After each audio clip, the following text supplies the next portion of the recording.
Hi guys, I'm back with another video. Today's video is going to be reactions for WWE Evolution 2025. You guys know how these videos go by now, so I'm just going to get right into it. I'm just going to get right into the results. So, I got 4 out of the 7 matches correct, which is overall an okay pay-per-view for me. The pay-per-view itself was actually really good. It was actually better than I expected it to be. So, I give props for WWE for that. Because I wasn't really too excited for this pay-per-view. Not gonna lie. Because the build-up for the show wasn't very good. There wasn't too much fan attraction for it. And it's the first all-women's pay-per-view in 7 years, so what could go wrong?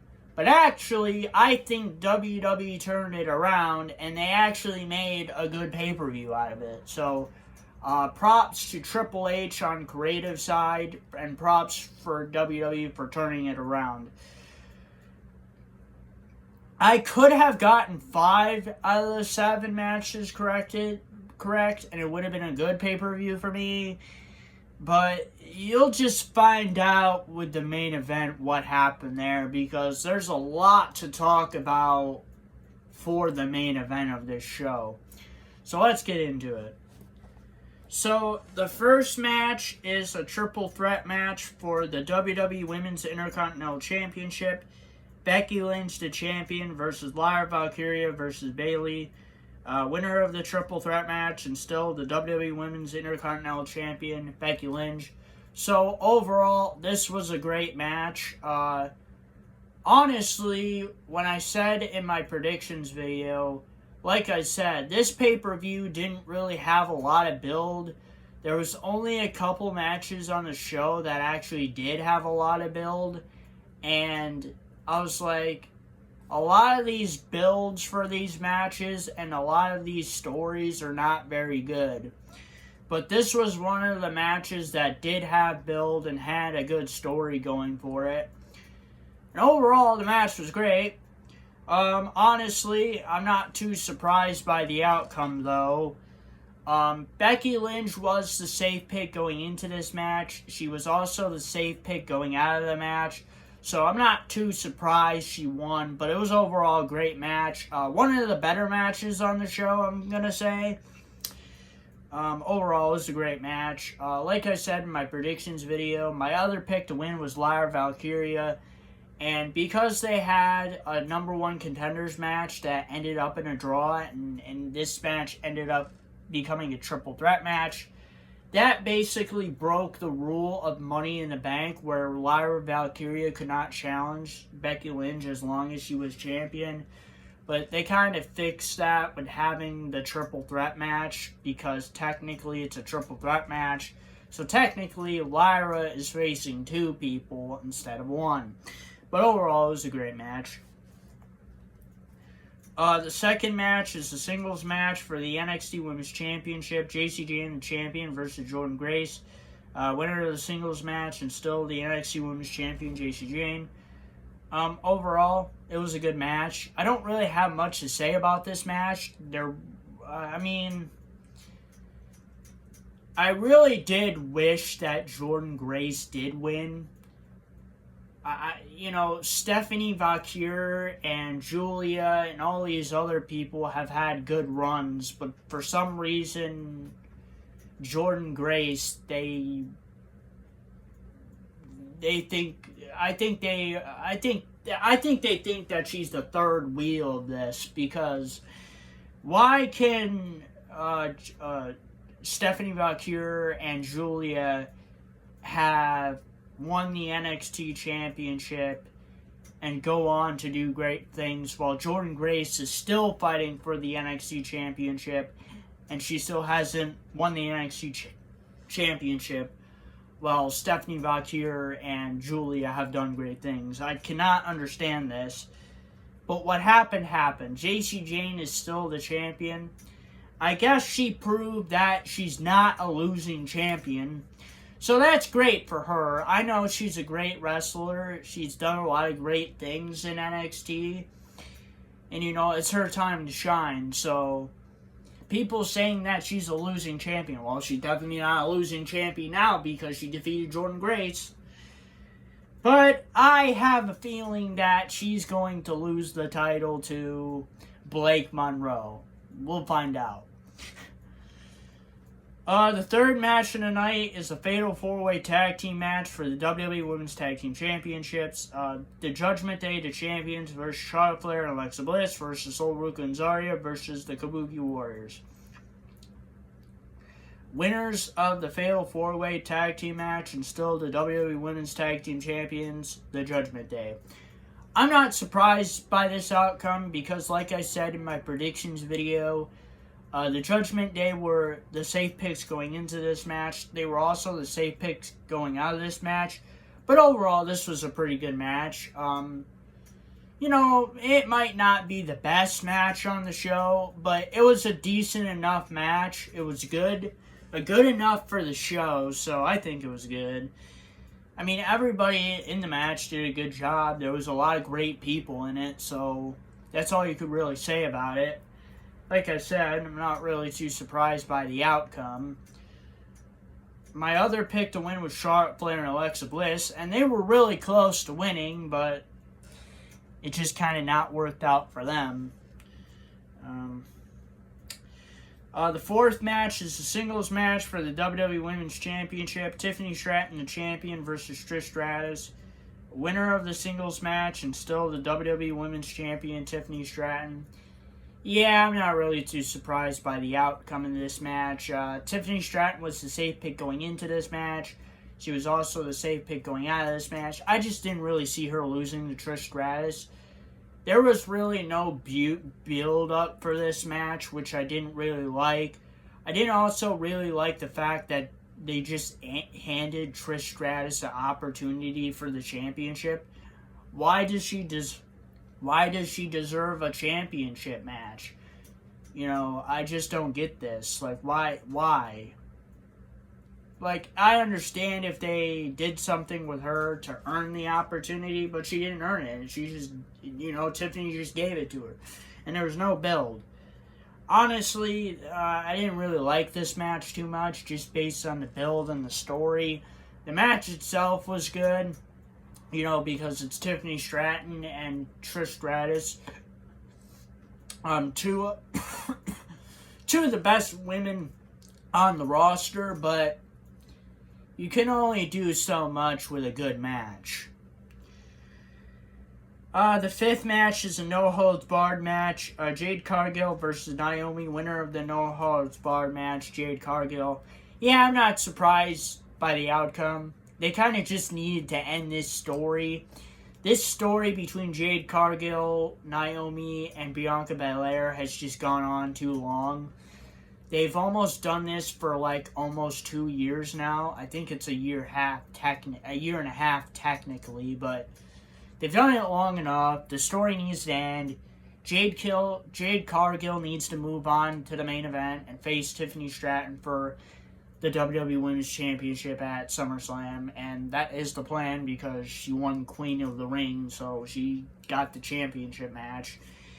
And overall, it was a great match. You guys know my opinion on stipulation matches already. I really love them.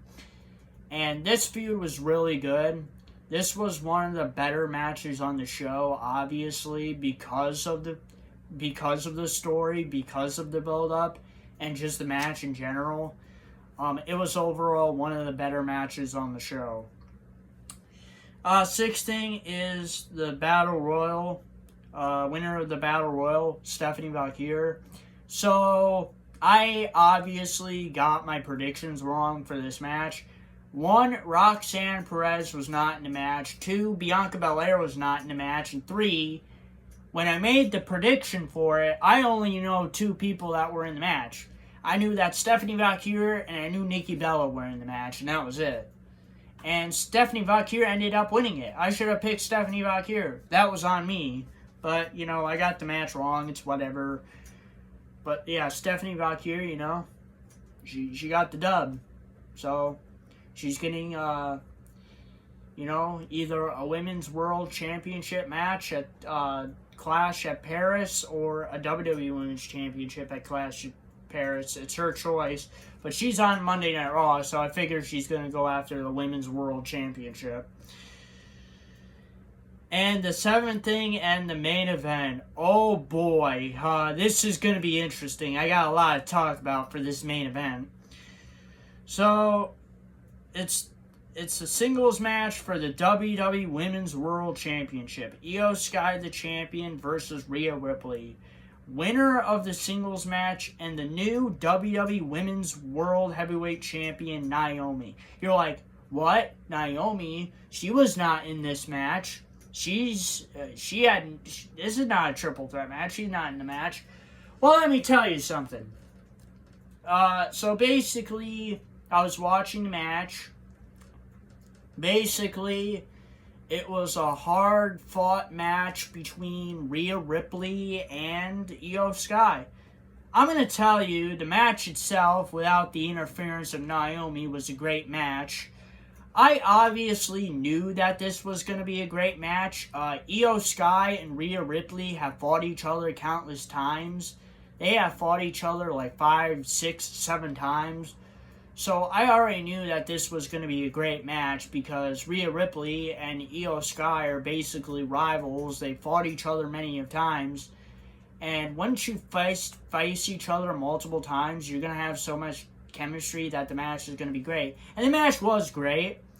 There was a lot to this match. It was a regular singles match, and then the referee got taken out, so it ended up becoming a brawl in the ringside area, and then the referee got back up, and Rhea Ripley and Io Sky kept on fighting.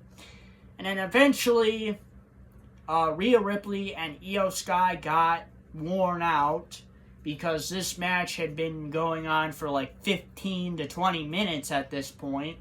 So they're both very injured, not legitimately, but they, selling. They were selling their injuries because they both injured their ribs during the match, or chest, or whatever. They were selling. And so Naomi decides to come out and cash in her women's Money in the Bank. And she cashes on both Rhea Ripley and Io Sky to make this a triple threat match. So now it's a triple threat match for the WWE Women's World Championship. And basically, Naomi becomes the new WWE Women's World Champion. And now we have a new direction for SummerSlam than I thought was going to happen. So, basically, I said this earlier in the video. I could have gotten 5 out of the 7 matches correct, which would have been a good pay-per-view for me. But because of how the main event ended, I said I technically got this match wrong because it ended up becoming a triple threat match because Naomi cashed in, and now it's a triple threat match for the title, and Naomi won the title. So technically, I got this match wrong because technically it was a singles match, but then it became a triple threat match because Naomi cashed in for the title and she won the title. So technically I got this match wrong, and that's why I got 4 out of the 7 matches correct, which this was an okay pay-per-view for me. But anyways, that was the main event. The main event is really interesting. Now, I thought the match was great. I thought this was the match of the night, in my opinion, and we'll get to that in a little bit, but I have some more to say about this main event. And what I would like to say is this main event exceeded my expectations for this pay-per-view because a lot happened in it. It was a great match. It was great storytelling. The great feud. The brawl was great. The ending was great. Something different. Overall, I thought this was great. And another reason why I think it's great for many reasons. And the first reason is Naomi does not have to cash in on Tiffany Stratton now. I know a lot of people don't want Naomi to cash in on Tiffany Stratton, so Tiffany Stratton didn't get cashed in on, which is great because I didn't want her to lose the championship. But I have a feeling that she's going to lose the title at SummerSlam. That's just an early prediction for SummerSlam. Don't get it twisted. But, yeah, I'm happy that Tiffany Stratton didn't get cashed in on. Another thing that is good is that Rhea Ripley doesn't need a title for SummerSlam now because Naomi's the champion. So I talked about this in my predictions video about how Rhea Ripley needed to win this match to have a main eventer at SummerSlam with a championship. I said that Rhea Ripley needed to win the title because they just have done nothing with Io Sky. And she's been champion for 4 months, and she's only had 3 title defenses, and on this pay-per-view, this would be her 3rd defense. So, I'm like, they're really not doing anything with Io Sky here. Like, why is she still the champion? She's only had 3 title defenses. She's, been champion for 130 days, which is 4 months. Tiffany Stratton is the WWE Women's Champion, and she's had more title defenses than Io Sky. That's why I said I feel like Rhea Ripley needed to win the title because it would have been a better match at SummerSlam if she did. And I know a lot of people are saying that, Rhea Ripley, she doesn't need to win a title to have a good match in SummerSlam. And I get that argument, and I do agree with it. Most of the time I would agree with that argument because I'm like, well, in the case of Rhea Ripley, Becky Lynch, Seth Rollins, they don't need a world title to have a good match. They don't.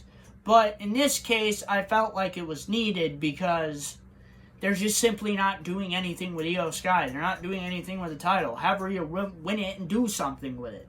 You get what I mean here? But, because Naomi won the title, that throws that out of the picture. So, what I said before about, with Rhea Ripley not needing a championship to have a good match, that, I agree with that now because Naomi is a champion now. Now they have a new direction with the title that I really like. And the third and last thing I would like to say about it is overall, this was a great creative decision by Triple H. Like I said on my predictions video, I didn't know how good this pay-per-view would be because of a lot of things. The build for the pay-per-view was not that great. There was a lot of decent matches on the show. The attendance for the show was not very good, but WWE and Triple H turned it around. They actually made this a good show, better than what people were expecting. And when I was watching throughout the show, I was like, the fans are actually really into this pay-per-view now. Like before, a lot of people were saying, well, this pay-per-view is not going to be good. But then I watched the pay-per-view.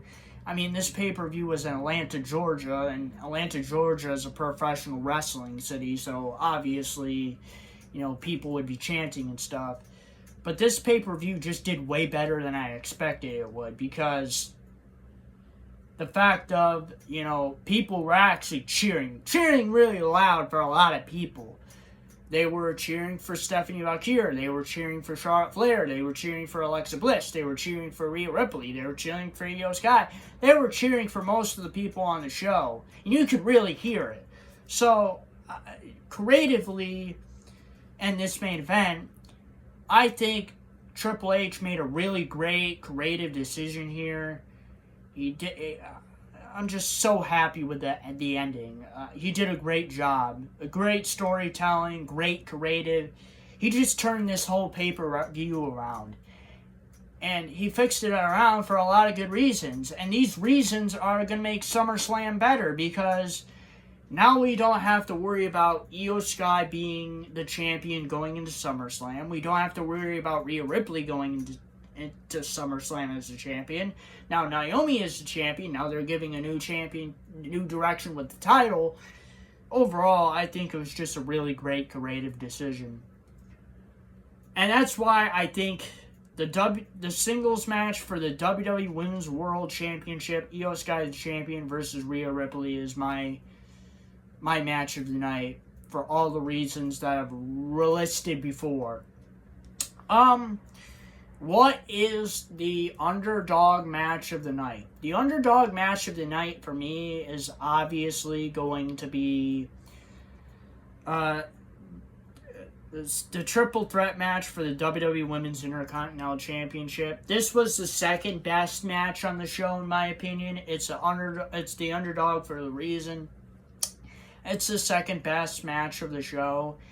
It was, the second, third best built-up match for the show. There was a lot of build-up beforehand.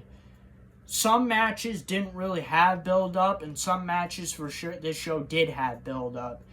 This show was a mixed bag for that. But, like I said, creatively and storyline-wise, Triple H turned it around. But, it was a great match. That's all I have to say. What's the honorable mention? The honorable mention for me is obviously going to be the No Holds Barred match. Yeah, it's kind of a biased opinion, but, there's a lot of things to like about it. And like I said, one of the reasons why I like it is because it's a stipulation match.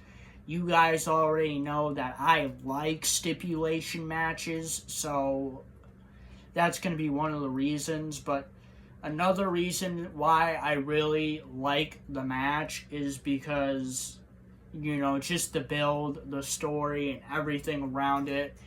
This feud kind of needed to be ended, and it was. And overall, it was the third greatest match of the show. And those are my predictions and reactions for WWE Evolution 2025. Please post a comment. What were your predictions and reactions for WWE Evolution 2025? And if you guys like this video, please don't forget to please like, subscribe, and comment. I'll see you guys next time. Peace, period.